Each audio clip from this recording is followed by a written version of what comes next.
की स्टार्टिंग में हम सोफिया नाम की एक लड़की को देखते हैं जो अपने बॉयफ्रेंड नाचो के साथ इंटीमेट हो रही थी। वो दोनों साथ में लिव इन में रहते हैं। वो दोनों करीब आते हैं और इसके बाद सोफिया अपने इंटरव्यू के लिए चली जाती है। नाचो भी जॉब पे अपने क्लाइंट्स को हैंडल करता है। नाचो रियल एस्टेट में काम कर रहा था। सोफिया जिस इंटरव्यू के लिए गई थी वहां पे उसे सेक्रेटरी का जॉब करना था। इटली की सबसे बड़ी कंपनी की ओनर बीएट्रिस की सेक्रेटरी की जॉब थी। सोफिया बहुत ही इनसिक्योर फील कर रही थी क्योंकि उससे भी अच्छे कैंडिडेट्स वहाँ थे। उसकी एजुकेशन भी उतनी ज़्यादा स्ट्रांग नहीं थी, फिर भी उसने अपने फेक डॉक्यूमेंट्स वहाँ पे दिए हुए थे। जब सोफिया का इंटरव्यू चल रहा था तो उसी के बीच में क्लाइंट का कॉल आया। बीएट्रिस ने उसे कहा कि ये कॉल तुम हैंडल करो। सोफिया ने जिस तरीके से उस क्लाइंट को हैंडल किया वो बहुत ही अच्छा था। बीएट्रिस उस बात से इम्प्रेस हो जाती है और सोफिया को एज अ सेक्रेटरी जॉब मिल जाती है। इसके बाद सेलिब्रेट करने के लिए सोफिया और नाचो दोनों इंटीमेट होते हैं। सोफिया नाचो को बताती है कि ये जॉब मेरे लिए बहुत ही इंपॉर्टेंट है। जिसके अंडर वो काम करने वाली है वो एक सेल्फ मेड वुमेन है। मुझे उनसे बहुत इंस्पिरेशन मिलती है। सोफिया बीएट्रिस की सक्सेस से काफ़ी अट्रैक्टेड थी। वो वैसे ही सक्सेस के लिए हार्ड वर्क करने के लिए रेडी थी। उसे बीएट्रिस जैसा ही बनना था। अब हम सोफिया को बीएट्रिस के साथ देखते हैं। वो एक मीटिंग में थी। बीएट्रिस सोफिया को लीड करती है। उसे बताती है कि मीटिंग रूम में कब आना है, किस तरीके से उसे ऑर्डर देगी और उसे सब कुछ वो गाइड करती है। उसके बाद सोफिया बाहर से उस मीटिंग को देखने लग गई। मीटिंग बहुत ही ज़्यादा लंबी चलती है। रात हो चुकी थी और सोफिया फिर वहीं पे सो जाती है। मीटिंग खत्म होने के बाद बीएट्रिस सोफिया के पास आई। सोफिया सोई हुई थी तो उसने उसका मोबाइल चेक किया। सोफिया के बॉयफ्रेंड की फ़ोटो देखती है और फिर जल्दी से फ़ोन रख देती है। इसके बाद उसने सोफिया को उठाया और उसे घर जाने को कहा। रात को बीएट्रिस एक रैंडम एस्कॉर्ट को कॉल करती है और उसके साथ इंटीमेट होती है। उसकी एज ज़्यादा हो चुकी थी इसलिए वो एफर्ट्स नहीं डालना चाहती थी। अपनी डिज़ायर पूरे करने के लिए बीएट्रिस ऐसा ही किया करती थी। जब वह लड़का उसके पास आ रहा होता बीएट्रिस बीच में ही रुक जाती थी। उसे बहुत ही इरिटेटेड फील होता है। उसके बाद हम बीएट्रिस को एक गायनोकोलॉजिस्ट के पास देखते हैं। वह बातों बातों में कहती है कि आजकल की जनरेशन किसी भी चीज़ के लिए रेडी हो जाते हैं, किसी भी चीज के बारे में ज्यादा नहीं सोचते। इसके बाद हम बीएट्रिस को बाथ टब में देखते हैं जहाँ पे वो अपने आप को प्लीज कर रही थी।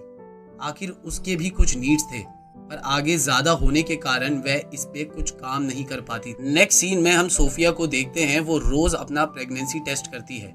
इसके बाद सोफिया और नाचो रेस्टोरेंट में डिनर कर रहे थे और सोफिया नाचो से कहती है अगर हमें आगे चलकर फैमिली बनानी है तो ये पॉसिबल नहीं हो पाएगा। और सोफिया नाचो से कहती है अगर हमें आगे चल के फैमिली बनानी है तो ये पॉसिबल नहीं हो पाएगा। वो अपनी लाइफ में बीएट्रिस की तरह सक्सेसफुल होना चाहती थी। बीएट्रिस ने हमेशा अपने काम पे फोकस किया है, इसी वजह से उसे कोई बच्चा नहीं है, उसकी कोई भी फैमिली नहीं है, डिस्ट्रैक्शन होती है, इसलिए सोफिया भी ये नहीं चाहती थी।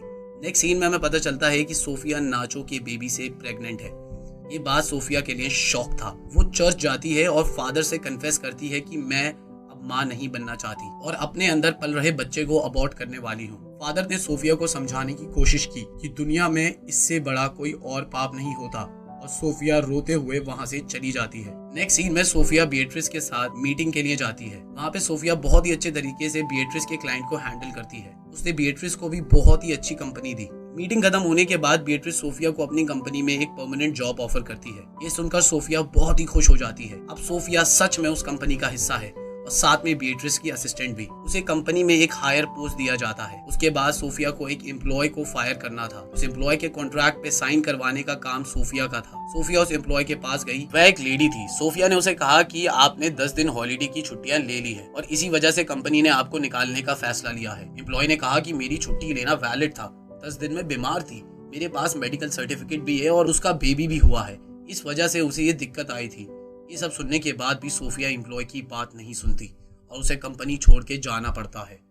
यहाँ हमें पता चलता है कि बीएट्रिस की कंपनी की वैल्यूज में था कि कोई भी लेडी अगर प्रेग्नेंट हो जाती है तो वो अपने काम में फोकस नहीं कर पाएगी और अपना 100% नहीं देगी। इसी वजह से बीएट्रिस प्रेग्नेंट एम्प्लॉयज को जॉब से निकाल देती है। सोफिया उस लेडी से कॉन्ट्रैक्ट साइन करवा के बीएट्रिस के रूम में आती है। बीएट्रिस सोफिया से कहती है जिन लोगों को बेबी हो जाता है वो काम पर फोकस नहीं कर पाते, ऐसे लोग मेरी कंपनी के लिए यूजलेस हैं। ये सुनकर सोफिया रोने लग गई और रोते हुए सोफिया को वॉमिटिंग हो गई।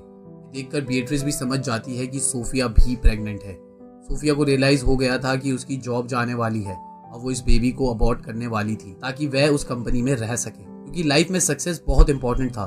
सोफिया बीएट्रिस को कहती है कि उसे कंपनी से ना निकालें, वो कुछ भी कर सकती है। बीएट्रिस सोफिया से कहती है कि तुम प्रेग्नेंट हो, तुमने किसी को इस बारे में बताया है? सोफिया कहती है ये सिर्फ आपको पता है, ना मेरी फैमिली और ना ही बॉयफ्रेंड को। नेक्स्ट सीन में बीएट्रिस अपने फ्रेंड के साथ वाइन पी रही होती है और पूछती है कि सरोगेसी किन किन केस में लीगल होती है। उसका लॉयर फ्रेंड पूछता है कि आपको ये क्यों जानना है?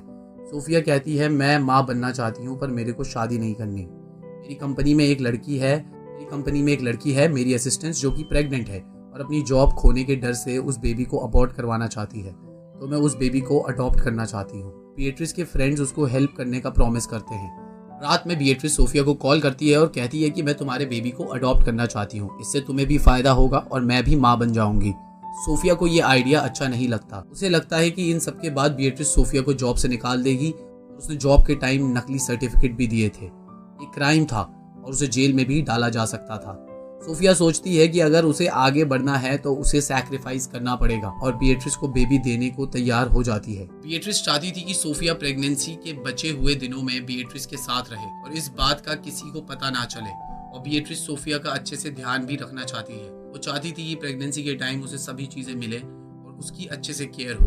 बीएट्रिस कहती है कि 6 महीने तक सोफिया को उसके बॉयफ्रेंड के बिना वहां रहना होगा जहां बीएट्रिस बोलेगी, और सोफिया सरोगेसी कॉन्ट्रैक्ट पे साइन भी कर लेती है।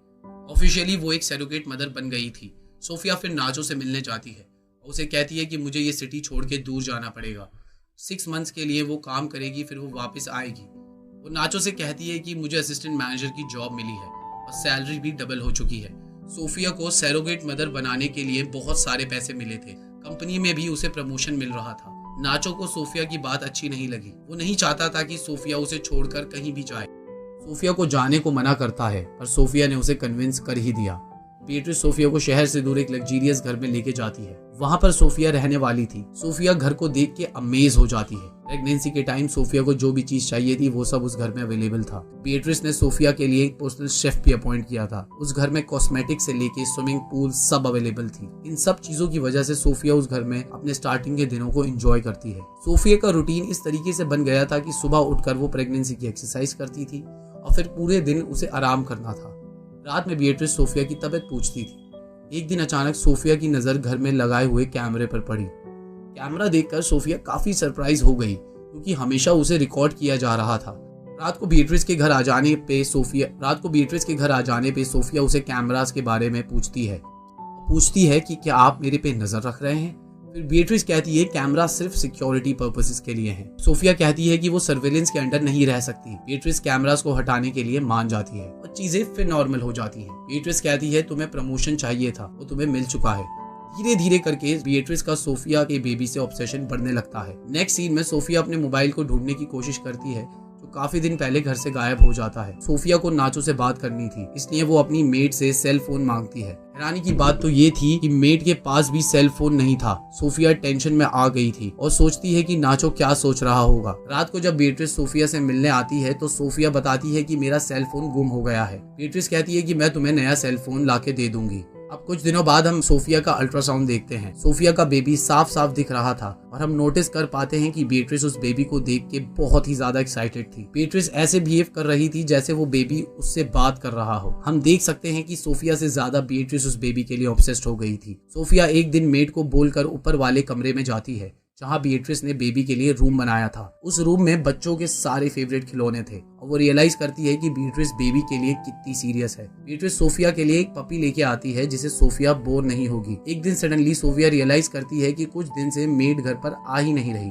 उसे पता चला कि मेड को जॉब से निकाल दिया गया है। रात को जब सोफिया ने स्विमिंग करते हुए बीएट्रिस से मेड के बारे में पूछा तो बीएट्रिस उस बात का सही से जवाब नहीं देती। सोफिया गुस्सा होकर पूल से बाहर निकल जाती है। बीएट्रिस तभी आके सोफिया को लात मारती है और उसे पूल में गिरा देती है और कहती है तुम्हें स्विमिंग के स्टेप्स कंप्लीट करने पड़ेंगे, उसके बाद ही तुम पूल से बाहर निकल सकती हो। सोफिया हैरान थी क्योंकि इतनी छोटी सी चीज के लिए बीएट्रिस को पहली बार गुस्से होते देखा था, पर वो इस बात को इग्नोर कर देती है। कुछ दिन बाद सोफिया का बर्थडे था तो वो बीएट्रिस को रिक्वेस्ट करती है नाचो से वीडियो कॉल पे बात करने को। नाचो से बात करते समय सोफिया रोने लगती है क्योंकि वो उसे काफी समय से नहीं मिली थी। उसे लग रहा था कि नाचो से दूर जाने का फैसला उसका बहुत गलत था। सोफिया को ऐसे रोते हुए देखकर बीएट्रिस कॉल कट कर देती है। नेक्स्ट सीन में बीएट्रिस को पता चलता है कि सोफिया ने जो जॉब ली थी वो झूठ बोल के ली थी और उसके पास कोई सर्टिफिकेशन नहीं था, बस सिंपल से कॉलेज की डिग्री थी। इस बात से बीएट्रिस बहुत गुस्सा हो जाती है, पर फिर भी इस बात को सोफिया के सामने एक्सप्रेस नहीं करती। उस रात सोफिया बीएट्रिस को बिना बताए उस जगह से भागने की कोशिश करती है, पर उसी समय वहां बीएट्रिस आ जाती है जो सोफिया को इमोशनल कर देती है रो रो के। नेक्स्ट डे बीएट्रिस अपने ऑफिस में बैठ के देखती है कि सोफिया घर से दोबारा भागने की कोशिश करती है। इस चीज से बीएट्रिस टेंशन में आ जाती है क्योंकि वहां के फेंस में इलेक्ट्रिसिटी थी। सोफिया को इस बात का पता नहीं था और करंट खा के भी वह गिर जाती है। बीएट्रिस तुरंत वहां जाके सोफिया को मेडिकल हेल्प दिलवाती है। दूसरे ही सीन में हम ये देखते हैं कि नाचो सोफिया को चीट करने वाला होता है और उसको रियलाइज हो जाता है कि वो सोफिया से बहुत प्यार करता है और फिर नाचो सोफिया के ऑफिस पहुंचता है। वहां पर बीएट्रिस नहीं थी, ना ही सोफिया। एक एम्प्लॉय नाचो को सोफिया के बंगलो के बारे में बता देता है और वो बंगलो की तरफ जाने लगता है। बंगलो पे पहुंचते ही नाचो सोफिया से बात करता है और सोफिया उसे पुलिस को कॉल करने को कहती है। उसी टाइम बीएट्रिस अपनी कार से नाचो को उड़ा देती है और उसकी जान चली जाती है। बीएट्रिस जब रियलाइज करती है कि उसने मर्डर कर दिया है तो वो खुद रोने लग जाती है। रात को जब बीएट्रिस घर आई तो उसने ऐसा बिहेव किया कि कुछ भी नहीं हुआ। नेक्स्ट सीन में सोफिया और बीएट्रिस अपने डॉक्टर से बात कर रहे होते हैं। डॉक्टर उन्हें चेकअप के लिए अपने पास बुलाता है। रात को डिनर के टाइम जब सोफिया और बीएट्रिस डाइनिंग टेबल पे थे, सोफिया किचन में जाती है और एक लकड़ी उठा के बीएट्रिस के सर पे मार देती है। बीएट्रिस नीचे गिर जाती है। सोफिया बीएट्रिस को एक पिलर से बांध देती है और उसे टॉर्चर करते हुए पूछती है कि नाचो कहाँ है। नेक्स्ट डे सोफिया ने बीएट्रिस से लॉकर का पता और पासवर्ड पूछती है और सारा पैसा लेके चली जाती है और जाते हुए बीएट्रिस को कहती है कि अगर तुमने मेरा पीछा किया तो मैं सबको कॉन्ट्रैक्ट के बारे में बता दूंगी। तभी पीछे से आके बीएट्रिस सोफिया को पकड़ लेती है और दोनों लड़ने लगते हैं। सोफिया एक सीजर से बीएट्रिस के पेट में स्टैब कर देती है और बीएट्रिस की वहीं मौत हो जाती है। लास्ट सीन में हम देखते हैं कि सोफिया घर जा रही होती है और रास्ते में ही उसका वाटर ब्रोक हो जाता है और उसकी वहीं डिलीवरी हो जाती है। ऐसे और मूवीज एक्सप्लेनेशन के लिए आप हमारे चैनल द मूवीज ट्यूब को फॉलो कर सकते हैं, सब्सक्राइब कर सकते हैं और लाइक कर सकते हैं और बने रहें हमारे साथ अगली वीडियो के लिए।